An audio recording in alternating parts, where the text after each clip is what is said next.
오늘도 제전을 찾은 우리 모든 성도님들이 하나님이 주신 모든 것으로 다 찬양할 수 있기를 주의 이름으로 축원합니다. 우리나라에도 큰 명절, 구정, 설날이라고도 말하지요. 우리 설날이 있고 또 한가위, 추석이 있습니다.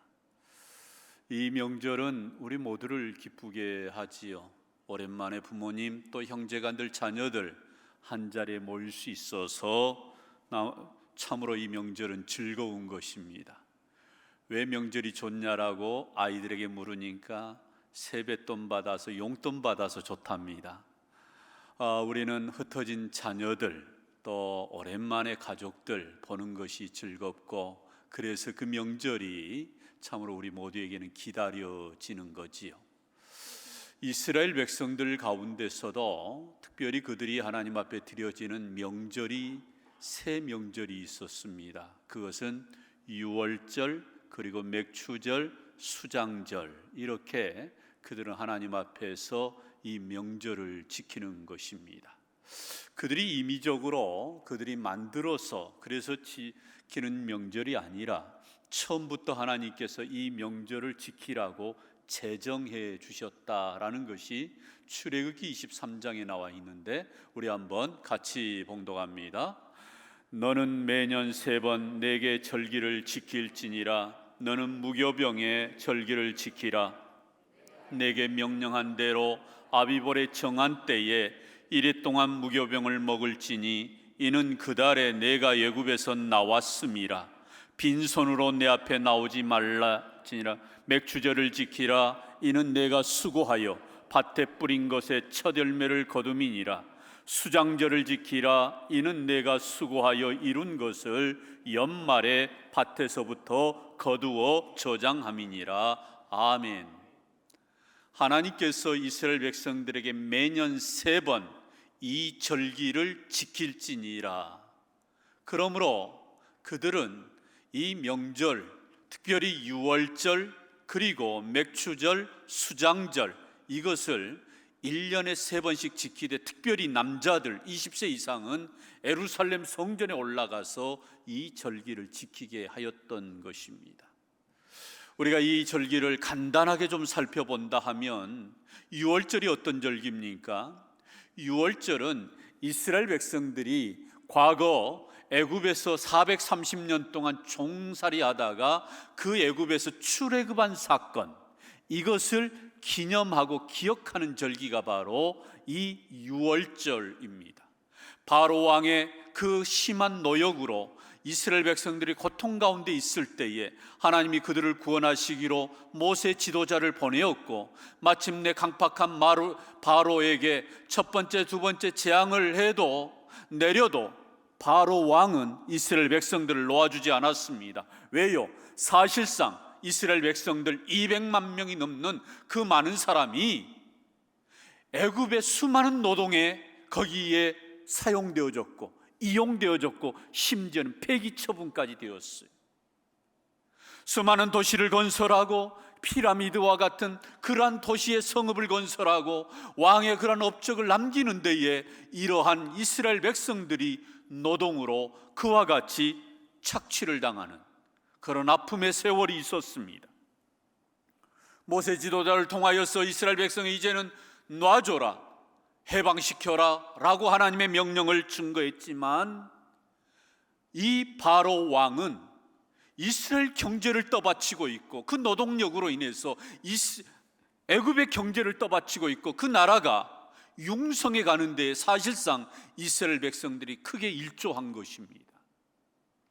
그러니 자기의 재산으로 여기고 자기 것으로 여기는 이 바로 왕이 노예들을, 종들을 놓아줄 리가 없습니다.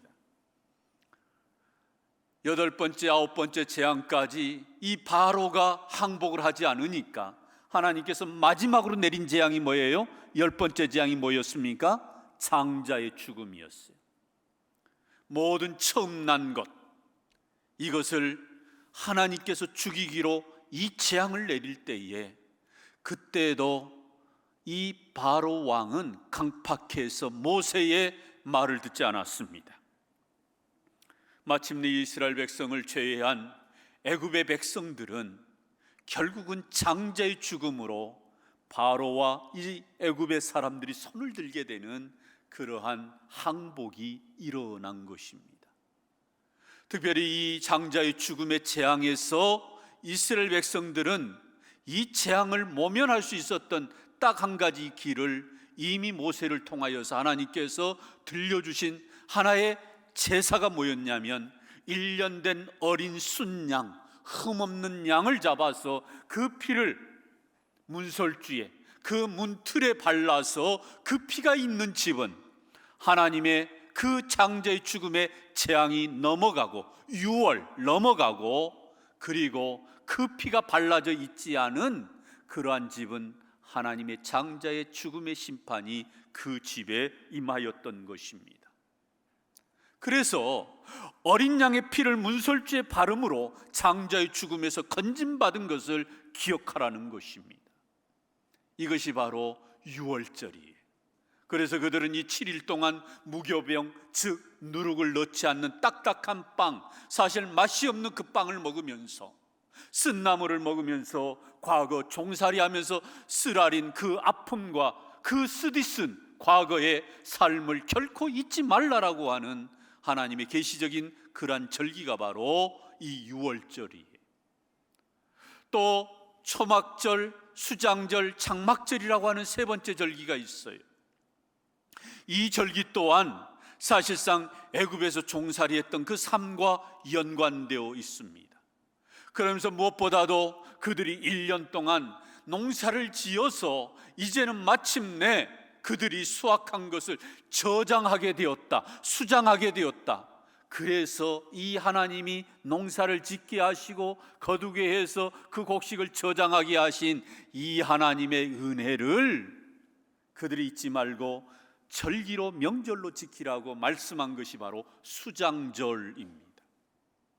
여러분, 이 수장절은 또 다른 의미로 보면은 초막절 또는 장막절로 지키라고도 말씀을 해요. 초막, 말 그대로 초막을 짓고 장막을 짓고 하나님께서 우리를 살펴주신 것에 감사하는 절기가 초막절이에요. 여러분, 이스라엘 백성들이 출애굽하여서 광야에서 40년 동안 살 때 하나님의 도우심이 있었습니다. 매일 만나로 그들은 일용할 양식을 얻게 되었고, 구름 기둥 불 기둥으로 그들은 광야 그 무더운 날 가운데서도 그들은 보호함을 받았어요. 오늘같이 무더운 여름날 교회 오는 것 자체가 벌써 11시도 안 되었는데 얼마나 후덥지근하고 무덥습니까? 그런데 광야는 더 더운 날이 40도가 넘는, 어떤 때는 45도가 넘는 그러한 무더위 가운데서 도저히 살 수 없는 환경 가운데서 하나님은 낮에는 구름 기둥으로, 밤에는 불 기둥으로 그들을 보호하시고, 그리고 모든 그들의 삶을 우리 하나님께서 책임져 주셔서 광야 40년 동안 굶주려 죽은 사람이 없고, 목이 말라서 갈증으로 인하여서 물이 없어서 그래서 죽은 사람이 없고, 발이 부릅뜨거나 옷이 헤어지지 아니하도록 그들을 입히시고 먹이시는 이 하나님을 기억하고, 너희들이 이 초막을 짓고, 이스라엘 백성들이 과거에 광야에서 초막을 짓고 텐트 생활을 했던 것처럼 그것을 재현하라고 우리 하나님이 말씀하는 거예요. 그래서 지금도 이스라엘 백성들은, 형편이 되는 사람들은 광야에 나가서 초막을 짓고 7일 동안에 이 초막절을 지킵니다. 그것이 안 되는 사람은 집 앞마당이나 또는 옥상에다가 이 초막을, 텐트를 쳐놓고 일주일 동안에 그 광야에서 40년 동안 살았던 이스라엘 백성들의 손조들의 그 삶을 추억하고, 그 가운데서 하나님이 지켜주시고 보호하신 그 은혜를 감사하면서 이 초막절을 또는 장막절을 보내는 거예요. 이게 이스라엘 명절의 유월절과 수장절 또는 초막절, 굉장히 큰 명절입니다. 오늘 우리가 살펴보려고 하는 또 하나의 명절이 바로 맥추절이지요. 여러분, 이 맥추절은 얼마나 그들에게 의미 있는 절기인가. 이스라엘 백성들이 드디어 가나안 땅으로 들어왔습니다. 정착을 합니다. 그리고 땅이 주어집니다. 그리고 그 땅에다가 이제는 곡식을 파종하고, 그래서 그 곡식이 자라는 것을 거둬들여서 첫 열매로 하나님 앞에 수확한 것을 드리면서 드리는 절기가 바로 이 맥추절입니다. 유월절이 지나고 나서 이어지는 절기가 바로 이 맥추절인데, 특별히 낫을 되어서 첫 이삭을 거두어지는 그때를 가리켜서 처음 열매다 해서 초실절을 지킵니다. 그리고 이 초실절을 지키는 그날로부터 7주 동안, 77에 49, 49일 동안 7주 동안 추수가 이루어지면서 이 77절의 절기를 통해서 하나님께서 우리에게 주신 곡식, 이것이 내 힘으로 된 것이 아니라 하나님의 은혜로 된 것이라고 이와 같이 고백하면서 드리는 절기가 바로 이 초실절이고, 그리고 이것이 이제는 수확이 다 완성이 되어서, 이제 수확이 다 끝나서 그 모든 것을 가지고 하나님 앞에 50일째 되던 날에 맥추절을 지키는 거예요. 그래서 이 50일이 되었다 해서 오순절이라고도 말합니다. 순 그러면 10일을 얘기하는 거예요. 근데 여기에 오순이니까 50일이죠. 그래서 그들은 이 두 번째 명절인 이 맥추절, 이것을 초실절 또는 77절 또는 오순절, 그래서 이들은 이 절기를 아주 귀한 명절로 지키게 되는 것입니다. 여러분, 이 명절에 특별히 두 가지 영적인 의미가 있어요. 이스라엘 백성들이 과거 그들이 광야에서 또 그 이전에는 애굽에서 종살이를 하면서 비참한 인생을 살았는데, 이제는 이제 애굽 땅으로, 이 가나안 땅으로 들어와서 그들이 자기 땅이 주어진 것입니다. 여호수아를 통하여서 12지파가 있는데 그 12지파를 통하여서 땅이 분배되고, 그래서 각자 주어지는 그 땅에서 이제 그들이 거기에서 정착해 살면서 주어진 땅을 개간하고, 그래서 거기에다가 곡식을 파종하고, 그래서 거기에서 얻어지는 이 수확물을 거두게 되면서 이 진정한 맥추절을 지키게 되는 진정한 영적인 의미는 무엇일까? 첫 번째는 바로 이것입니다. 과거에 그들이 비참한 삶에서 살았던 그 종살이를 처분하고 이제는 이 땅으로 들어와서 주인이 된 것입니다. 그러니까 신분 자체가 바뀐 거예요. 종의 신분으로 과거 애굽에서 살았지만 이제 가나안 땅에 들어온 그들의 삶은 하나님의 백성이 되었고 하나님의 자녀가 된 신분 자체가 바뀌어 있는 삶인 거예요. 이게 맥추절의 정신 속에 들어있는 거지요. 그래서 우리가 이따도 보겠습니다마는 너희들이 애굽의 종 되었던 것을 기억하라 그랬어요. 여러분, 이제는 내 땅이 주어졌습니다. 내 것이 주어진 거예요. 과거에는 일을 해도 그것이 바로 왕의 것이었고 애굽의 것이었고 내 것은 없었어요. 그러나 이제는 가나안 땅에 들어와서 땀을 흘리고 수고한 대가로 내가 내 것을 얻게 된 것입니다. 그래서 이것은 하나님의 은혜라는 거예요. 하나님이 도와주시지 아니하였으면 결코 이것은 이루어질 수 없었음을 또한 말하는 절기가 바로 이 맥추절인 것입니다. 여러분, 이 맥추절의 굉장히 중요한 정신은 내가 설령 땀을 흘리고 수고하고 내가 여러 가지의 것들을 정성을 기울여서 농사를 지었다 할지라도 그 모든 농사를 이루게 하시는 분이 바로 하나님이라고 하는 것에 신앙의 고백이 들어있는 것이, 이것이 또한 맥추절의 두 번째 진정한 영적 의미라는 거예요. 제가 아마 한 두세 달 전에 우리 임마누엘 찬양대에게 이 찬양곡을 제가 한번 부탁을 했어요. 한번 불렀으면 좋겠다.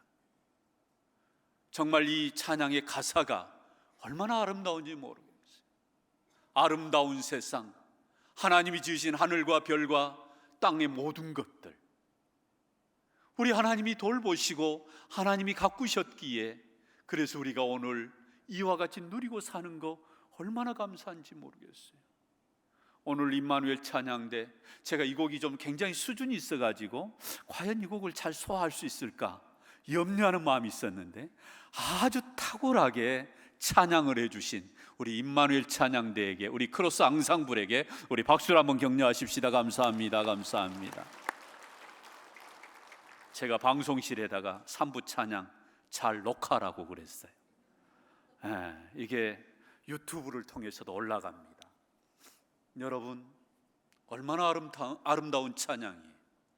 곡조가 멜로디가 아름답기도 하지만 그 가사 하나하나가 아름다운 거예요. 그렇습니다. 이게 맥추절의 진정한 의미라는 겁니다. 오늘날 혹자들은 이렇게 말을 합니다. 아니 목사님, 시대가 바뀌었는데 우리 보리농사, 밀농사 짓지도 않은데 무슨 맥추절을 지킵니까? 이렇게 말하는 분들이 계세요. 여러분, 여기에 영적인 의미가 있어서 드리는 거예요. 우리는 옛날 과거에는 농경 문화였습니다. 그래서 하나님이 우리에게 농사를 짓게 하시고 거두게 하시고, 그래서 이 추수의 기쁨을 주신 하나님께 감사로 이 맥추절을 지킨 거예요. 추수감사절도 마찬가지입니다. 그러나 오늘날 산업사회에 우리는 살고 정보화의 시대에 살지만, 과거 농경 시대에 밀이 아니어도, 꼭 밀이 아니고 보리가 아니어도 우리는 내 직장과 내 사업장과 내 산업을 통해서 하나님이 지키시고 이루시게 하신, 거두어드리게 하신 이 하나님의 은혜에 감사하여서 우리가 맥추절로 하나님 앞에 드릴 수 있기를 주의 이름으로 축원합니다. 여러분, 이것이 진정한 맥추절의 정신이에요. 여러분, 그러므로 하나님께서 오늘 신명기 16장에서 맥추절을 지키는, 이 절기를 지키는 귀한 그런 신앙의 자세를, 태도를 우리에게 세 가지로 말씀해 줍니다. 첫 번째로는 우리가 이 맥추절을 지킬 때 어떠한 신앙의 자세로 드려야 될 것인가? 첫 번째로는 10절에 나와 있는 말씀대로 복 주신 대로 힘을 다하여 뭐 하는 마음으로? 자원하는 마음으로 드리라는 거예요. 여러분, 우리가 하나님 앞에 이 맥추절로 나아갈 때 우리 하나님께서 뭐라고 말씀하셨는가? 10절의 말씀을 한번 같이 봉독합니다. 내 하나님 여호와 앞에 77절을 지키되 내 하나님 여호와께서 내게 복을 주신 대로 내 힘을 헤아려 자원하는 예물을 드리고. 아멘. 여기에 대단히 중요한 대목이 나와요. 내게 복 주신 대로 내 힘을 헤아려 자원하는 마음으로 예물을 드려라 라는 것입니다. 여러분, 이것이 맥추절에 하나님 앞에 나아가는 신앙의 태도예요. 유월절에서도 마찬가지지만 하나님께서는 빈손으로 하나님 앞에 나오지 말라라는 거예요. 맥추절도 마찬가지입니다. 빈손으로 나오지 말고 내게 복 주신 대로 힘을 헤아려. 여러분, 힘을 헤아려가 뭐예요? 내 힘껏, 내가 많이 받았으면 많이 받은 대로 힘껏 하나님 앞에 그것도 자원함으로 드리라는 거예요. 빈손으로 나오지 말고 정성을 들여서 나오라는 겁니다. 형식적으로 드리지 말고 정성껏 드리라는 것입니다. 정성껏 드리되 힘을 닿는 대로, 힘이 닿는 대로 자원함으로, 기쁨으로, 즐거움으로 드리라는 거예요. 이것이 진정 맥추절의 정신입니다.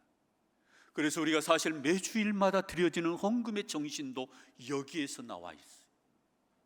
우리가 어떻게 예물을 드려야 되느냐? 자원함으로 해요.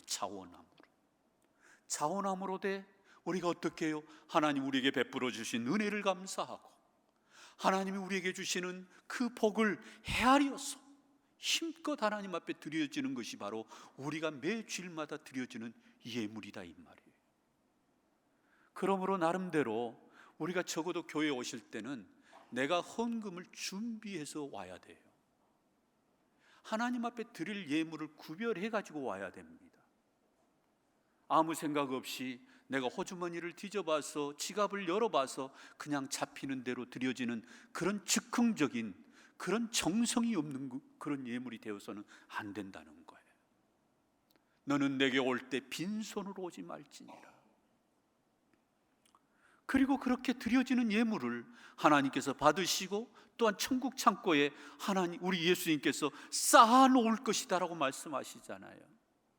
그리고 더 나아가서 우리의 삶 가운데 다시금 우리 하나님은 그것을 우리에게 흘려보내주시는 이 은혜, 이 은혜가 있기에 우리가 이 신앙의 고백으로 하나님 앞에 우리도 차원함으로 나아갈 수 있기를 주의 이름으로 축원합니다. 두 번째로 또한 우리가 어떤 자세로 드려야 될 것인가? 이웃들과 더불어서 함께 즐거워하는 마음으로 드리라라고 말씀을 해요. 한번 우리 11절을 같이 봅니다. 11절이에요. 너와 내 자녀와 노비와 내 성중에 있는 레인과 및 너희 중에 있는 객과 고아와 과부가 함께 내 하나님 여호와께서 자기의 이름을 두시려고 택하신 곳에서 내 하나님 여호와 앞에서 즐거워할지니라. 아멘. 핵심은 이것입니다. 여기에 이웃들, 그 이웃들이 누구예요? 노비, 레위인, 너희 중에 객, 고아, 과부. 이 사람들은 한마디로 넉넉한 삶을 사는 사람들이 아닙니다. 어려운 사람들. 무슨 얘기예요? 과거 너희들이 애굽에서 종살이 할 때 바로 이와 같은 인생이 아니었느냐 이 말이에요. 잊지 말라라는 거예요. 그리고 그들과 더불어서 이제는 이 가나안 땅에서 너희들이 정착하여 이곳에서 너희들이 농사를 지어서 열매를 거두게 되었는데 이 열매를 가지고 어려움 가운데 있는 사람들과 더불어 즐거워하라는 거예요. 그러므로 사실 이 맥추절의 정신은 우리가 드려지는 이 예물이 순전하게 이웃들에게 흘러가야 돼요. 어떤 이웃들? 어렵고 힘든 사람들이 흘러가야 돼요. 우리 교회가 아직 이러한 실천을 아직 완벽하게는 못하지만 앞으로 이 방향으로 가야 됩니다. 맥추절로 드려지는 예물이 어디에 쓰여져야 되느냐? 이러한 자들과 더불어 함께 즐거워하는 거예요. 결국은 이 맥추절의 정신은 즐거움으로 드리는 거다 이 말입니다. 앞에서 하나님 앞에 나아갈 때 정성껏 예물을 드릴 때 차원함으로, 그리고 또 이 맥추절을 무엇으로 드려요? 즐거움으로 드리는 거예요. 마지막 세 번째로 하나님은 이스라엘 백성들에게 애굽에서 종되었던 것을 기억하라고 말씀합니다. 우리 한번 12절 같이 한번 읽습니다. 시작. 너는 애굽에서 종되었던 것을 기억하고 이 규례를 지켜 행할지니라. 아멘. 종되었던 신분 비참했어요. 형편이 없었습니다. 자신들의 인생에 미래가 없었어요. 오로지 바로 왕의 그 처분에 그들의 운명이 결정짓는 것입니다. 생명이 자기 것이 아니었어요. 생사여탈권이 왕에게 있는 거예요. 왕이 알아서 죽이기도 하고 살리기도 하고. 그러니 얼마나 비참해요. 그리고 왕과 애굽을 위해서만 일을 했어요. 이것이 종이고 이것이 노예입니다. 너희들 그거 기억해라. 너희들 그렇게 비참하게 살았지 않느냐. 이것은 반대로 말하면, 역설적으로 말하면 너희들 지금은 주인 되었지 않았느냐. 너희들 이제 하나님을 마음껏 예배하는 하나님의 백성이 되었지 않았느냐. 하나님의 자녀가 되었지 않았느냐.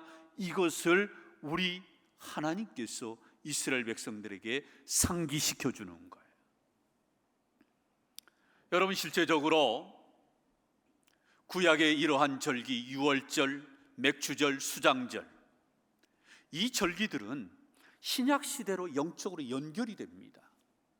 여러분, 유월절 어린 양의 피로 문설주에 바르면 그 집안이, 그 가족이 구원함을 얻은 것처럼 신약 시대에 와서는 그 어린 양의 피가 누구예요? 예수 그리스도의 보혈인 거예요.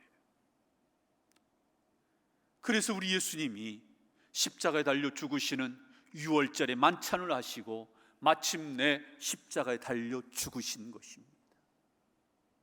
영적으로 유월절이, 구약의 그 유월절이 신약의 이와 같이 예수 그리스도의 보혈과 구원 사역으로 연결된 거예요.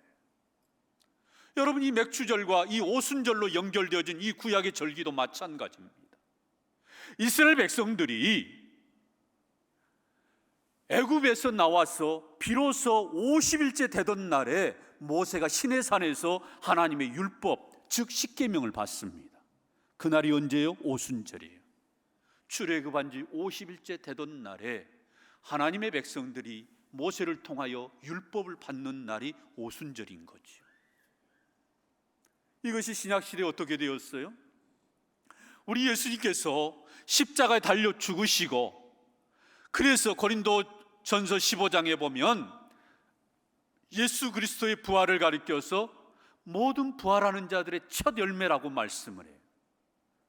그래서 우리 예수님께서 부활하신 첫 열매로서 부활하신 모습을 제자들에게, 많은 사람들에게 40일 동안 이 땅 가운데서 머물러 계시면서 그 부활하신 현현의 모습을 보여주시고, 그리고 정확하게 10일이 지난 50일째 되던 날에 보혜사 성령님을 보내주시겠다고 약속했던 그 보혜사 성령님이 오순절 마가다락방에 모였던 초대교회 성도들에게 성령의 임재가 임함으로 인해서 마침내 각 사람에게 성령이 나타난 거예요. 구약시대 때는 특정한 사람, 왕이나 제사장이나 선지자들에게, 이러한 자들에게 하나님의 성령이 임하였는데, 이제는 신약의 시대로 넘어와서 이 오순절에 성령님이 누구에게 나타났어요? 각 사람에게, 한 사람 한 사람에게, 어떤 특정 부류의 왕이나 제사장이나 선지자가 아니라 모든 사람들 가운데 내가 내 영을 부어주리니, 이 예언의 말씀이, 약속의 말씀이 이루어지는 것이 바로 이 오순절이에요. 그러므로 구약의 이 맥추절과 이 오순절이 드려졌던 이 영적인 이러한 절기가 신약에서도 이루어지고 오늘날 우리에게도 이렇게 이루어져 가고 있는 거예요. 그래서 마침내 언약이 갱신되고 새로운 하나님의 역사가 교회 시대로 또다시 열려져서 성령의 놀라운 능력과 역사들이 우리의 삶 가운데 나타나는 것입니다. 여러분, 그러므로 우리가 이 맥추절을 지키는 것은 우리가 보리 농사를 짓지 않아도, 우리가 산업사회에 살고 정보화 시대에 살지만 똑같은 그러한 영적인 의미가 있는 거예요. 내가 내 인생 상반기 농사를 지어오면서, 내가 직장 생활을 하고 사업을 해오면서, 내가 내 삶을 살아오면서 여기까지 인도하신 하나님의 은혜를 우리는 감사함으로, 자원함으로, 즐거움으로 나아가기를 주의 이름으로 축원합니다. 이게 맥추절을 지키는 정신이에요. 다시 한번 감사함으로, 자원함으로, 즐거움으로. 이게 진정한 우리의 태도다라는 것이지요. 돌이켜보면 얼마나 하나님의 은혜가 큰지 모르겠어요. 여러분, 우리가 살아있으면 얼마나 감사한 일인지 몰라요. 여러분, 우리의 몸을 인체를 가리켜서 학자들은 신비라고 얘기합니다. 과학의 지식을 가지고도 다 설명을 못한다, 그 말이에요. 여러분, 우리가 맥박이 뛰는데 1분에 몇 번 뛰죠? 한 70여 번 뜁니다. 이걸 하루 24시간으로 계산하면 약 10만 번 맥박이 뛰고 있어요. 저는 놀라지 않는 여러분을 보고 더 놀랍니다. 얼마나 많이 맥박이 뛰고 있는지. 여러분, 우리가 1분에 호흡하는 것을 24시간으로 계산해 보면 23,000번이랍니다. 뿐만 아닙니다. 우리 몸 안에는 수십만 개의 혈관이 있는데, 내 몸 하나 1m 70, 80밖에 안 되는 자그마한 몸인데 이 안에는 수십만 개의 혈관이 있는데, 이 길이를 재면은 서울에서 부산까지 7번 30몇 번 왕래를 한다고 그래요. 내 몸 안에 웬 그런 혈관이 많은지. 그런데 피가 내 몸에서, 그 심장에서 품어내어지는 그 피가 내 온몸을 도는데 그 길이가 2억 7천만 킬로미터랍니다. 놀라지도 않으세요? 어마어마한 거리를 내 몸의 혈관에 피는 계속해서 돌고 있는 거예요. 여기에서 까딱 하나 잘못되면, 조금만 여기에 뭔가 잘못되면 우리 생명은 굉장히 위험한 순간으로 바뀌는 거예요. 여러분, 매일마다 아침 일어나가지고 내 혈관, 내 맥박, 그리고 내 호흡을 관리하는 사람 있나요? 무의식 속에 우리는 그냥 살아갑니다. 내 심장이 잘 뛰고 있고 내 맥박이 잘 뛰고 있고, 그저 호흡하는 거 당연한 것이고, 그리고 피가 잘 도는 거 우리는 생각지도 않아요. 2억 7천만 킬로를 가다가 어느 한 곳에서 막혀봐요. 여러분, 우리의 건강에 적신호가 옵니다. 그런데 우리가 올해 상반기 무탈하게 살아왔어요. 우리의 생명, 우리의 호흡을 주장하신 하나님 앞에 감사할 수 있기를 주의 이름으로 축원합니다. 제가 어제 장례식장을 갔는데 우리 교인의, 우리 권사님의 시어머님이세요. 저는 장례식장을 그냥 갔다 오지 않습니다. 제가 한번 싹 그냥 대충 들러보는 것 같아도 제가 그냥 고개를 돌리지 않아요. 어떤 분이 죽으셨는가? 저분은 예수님을 믿으셨는가? 여러분, 어제 장례식장 1층에 거기 모니터에 인포메이션 중에 하나가 42세인가요? 40대 초반의 사람이 세상을 떠났어요. 제가 엘리베이터를 타고 올라가면서 왜 저분이 저렇게 젊은 나이에 갔을까?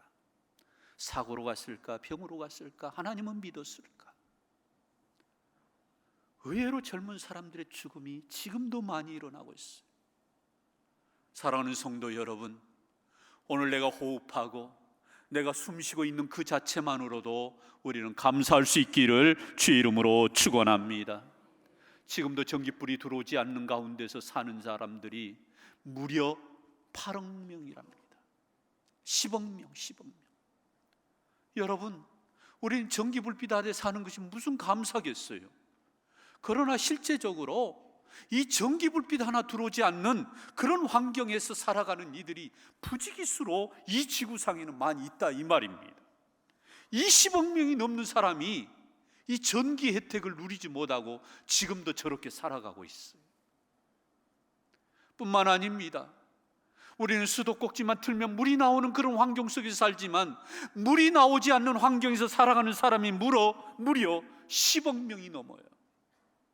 제가 5, 6년 전에 제가 루안다 그곳에 선교지를 가서 그 수도에서 한 2시간 정도 저 밑에 남쪽으로 집회가 있어서 그곳 인도하기 위해서 차를 타고 비포장도로를 가는데, 여러분, 제가 지금도 기억나는 생생한 그러한 장면이 확 박힌 것이 지워지지 않는 장면이 뭐냐면, 초등학교 1학년, 2학년, 3학년, 4학년 또래 이 아이들이 학교 가야 될 그 아이들이 학교는 가지 않고 무슨 일을 하느냐, 머리에 물동이를 이고 물을 떠오고 물을 기르러 가는 장면이에요. 여러분, 그들의 1년 GMP는 적게는 한 26만 원에서 많은 사람이 60만 원이랍니다. 여러분, 생각해 보세요. 2만 불의 수준에 사는 우리가 1년 기껏 해봐야 얼마 되지 않는 삶으로 사는데 도저히 그것은 집이라고 볼 수 없는 집까지 저는 보았어요. 여러분, 생각해 보면 그들은 너무너무 못 사는 모습이에요. 학교 가야 될 아이들이 학교를 가지 않고 그곳에서 물을 떠가지고 오는데, 그 물이 깨끗한 물이냐? 우리로서는 마실 수 없는 물인데 그 물을 길러오는 거예요. 여러분, 물을 마실 수 있는 수도꼭지만 있어도 감사할 일이지요. 영양실조로 먹지 못하여서 지금도 죽어가는 사람이 8억 명, 영양실조 가운데 제대로 못 먹고 굶주리고 사는 사람이 8억 명이에요. 우리는 신앙의 박해나 어떠한 핍박이 없이 이렇게 편안하게 교회에서 믿음 생활하는데, 그러하지 못한 사람, 복음의 사각지대에서 복음을 들어보지도 못하고 심지어는 박해 가운데 있는 사람이 약 30억 명. 그래서 우리는 저들보다 우월하니까, 비교해서 좀 나으니까 감사해야 한다 할까요? 우리의 감사는 소유로 감사하는 게 아니에요. 많으니까 감사하고 저 사람하고 비교해서 나으니까 감사하고 이런 감사가 아닙니다. 우리의 감사는 소유와는 상관없이 우리가 어떠한 존재가 되었는가, 하나님의 자녀가 되고 하나님의 백성이 되고 그래서 구원받은 자가 되었다면 우리는 하나님의 백성답게, 하나님의 사람답게 살아가는 이 자체를 가지고 우리는 감사할 수 있기를 주의 이름으로 축원합니다. 여러분, 지금도 아프리카에는 못 먹는 사람들, 우리보다는 경제적으로 어렵지만 그들의 예배나 그들의 찬양이나 그들의 기도가 훨씬 우리보다도 열정적인 것도 저는 보고 왔어요. 그들의 입가에는 늘 웃음이 넘쳐나고요, 비록 살지 못하는 모습은 그것은 분명히 현실적으로 있지만 얼마나 기쁨으로 그들이 하나님을 예배하고 찬양하는지. 저희들이 그곳에 도착해서 예배를 드리는데 우리가 사실 좀 늦게 갔어요. 9시까지 오라고 그랬는데 우리가 나름대로 7시 못 되어서 부지런히 우리가 간다고 했는데 9시 한 반쯤 도착한 거예요. 그런데 그 예배가 이미 9시 이전부터 시작이 되었대요. 여러분, 그 예배가 언제 끝난 줄 아세요? 12시 반에 끝난 거예요. 12시 반에. 저는 놀라지 않는 여러분을 보고 더 놀랍니다. 3시간 반 이상을 예배를 드리는데요, 저는 제가 설교를 하는데 전기불빛도 안 들어온 그 컴컴한 데에 그 르완다 사람들도 다 까매요. 그런데 뭐만 하였냐면 그들의 눈동자가 하얘요. 멀뚱멀뚱 들어볼 내용도 없는데 뚫어지게 저를 쳐다보는 그 하얀 눈동자가 그 캄캄한 가운데서 얼마나 집중하여서 듣는지. 찬양을 한 곡 하는데 30분을 하는데 우리가 보면 관광춤 같은 그런 춤이에요. 별로 그냥 춤이 화려하고 그러질 않아요. 그런데도 하나님을 찬양하면서 그래서 저 사람들이 우리가 온다니까 뭐 좀 얻어먹으려고 뭐 준다 하니까 그래서 온 줄 알았어요. 그렇지가 않다는 거예요. 그들은 굉장한 은혜를 체험하고, 그래서 언제 주일날 돌아오냐고 금요일부터 교회 앞에서 서성거린다. 금요일부터. 여러분 한번 생각해 보세요. 언제 주일날 오는지, 언제 예배하는지 금요일부터 우리 교회 문 앞에서 서성거린 분 계시나요? 없어요. 금요일부터 하고 언제 예배 드려요? 그들이 요일을 몰라서일까요? 아니요, 알아요. 빨리 왔으면 좋겠다는 거예요. 저는 그러한 광경을 보고 왔어요. 저와 우리 모두가 이 맥주절에 어떤 신앙의 자세가 있어야 될 것인가? 우리 하나님의 은혜를 생각하고 여기까지 인도하시고 우리를 살려주시고 우리에게 생명 주시고 은혜 베풀어 주신 이 하나님의 은혜를 우리가 다시 한번 기억하면서 우리가 감사함으로 자원함으로 즐거움으로 하나님 앞에 나아가는 우리 온 무등의 권속들이 되기를 주의 이름으로 축원합니다. 축원합니다. 은혜로우신 아버지 하나님, 우리 모두가 하나님 앞에 감사로 자원함으로 또한 즐거움으로 이 절기를 우리 하나님 앞에 온전히 드리는 우리 온 무등의 권속들이 되게 하여 주시옵소서. 지금은 우리 주 예수 그리스도의 은혜와 하나님의 그 크신 사랑하심과 성령님의 인도 교통하심이 우리에게 명하신 이 맥주절의 영적인 의미를 다시 한번 새기면서 하나님 앞에 이와 같이 자원함으로 감사함으로 즐거움으로 나아가기를 원하는 우리 온 무등의 권속들 위에 지금부터 영원토록 함께 계시기를 축원하옵나이다. 아멘.